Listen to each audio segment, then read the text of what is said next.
చనిపోయే వరకు మాగంటి గోపీనాథ్ అంటే అందరికీ రెస్పెక్ట్. ఆయన అట్టాగే బతికాడు. మేము ఎప్పుడు బయటకు రాలేదు. నేను ఎడ్యుకేటెడ్, మంచి చెడు అన్ని నేను ఎప్పుడు బయటకు రాలేదు. అతను చచ్చిపోవటం, వాళ్ళు చచ్చిపోవటం కాదు, చావే ఒక మిస్టరీ చేశారు. ఏం జరిగింది చెప్పండి.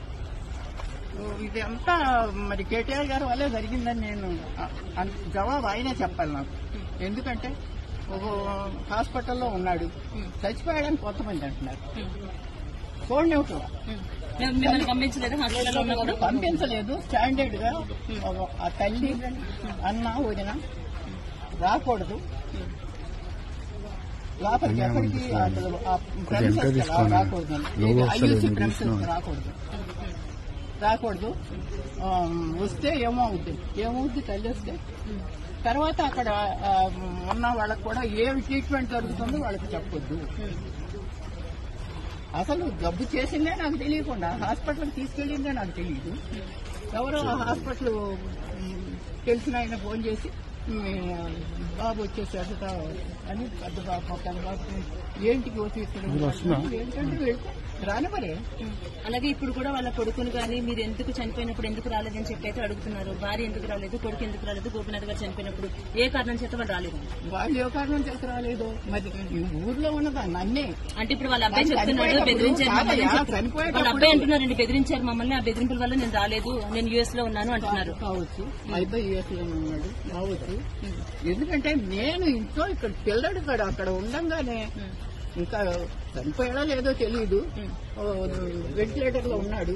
ఒక్కసారి చూస్తానంటేనే నన్ను కన్న తల్లిని, ఆడికి 63 ఏళ్లు, నాకు 92 ఏళ్లు.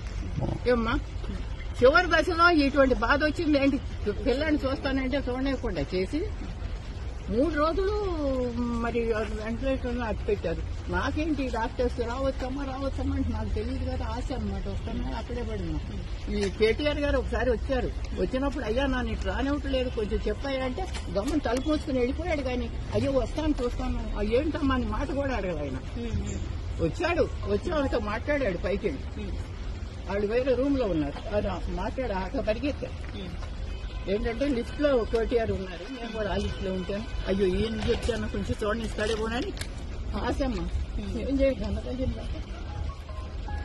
ఆశతో పరిగెడితే ఆగమ్మ లోపలికి వెళ్ళి వస్తాను, లోపలికి వెళ్ళి ఇంకో దారి నుంచి వెళ్తున్నాడని అసలు విషయం చెబుతామని గౌరవ పరిగెత్తా. పడదాను ఈ వయసులో పరిగెత్తే గమనం తలుపు చేసుకున్నాడు. అయ్యో ఒక్క మాట అయ్యా బాబు, ఒక్క మాట అయ్యా. వచ్చారు. మరి ఆయన వచ్చే వరకు ఈ చనిపోయిన బాడీని ఎందుకు కట్టి పెట్టారా అన్నది ఆయనకే తెలియాలి. ఆయన వచ్చిన తర్వాత ఎందుకు డిక్లేర్ చేశారా అని ఆయనకి తెలియాలి. నాకు తెలియదు కదా, ఈ కేటీఆర్ సమాధానం చెప్పాల్సిన విషయం. ఎప్పుడు చనిపోయారు అన్నది క్లారిటీ లేదు.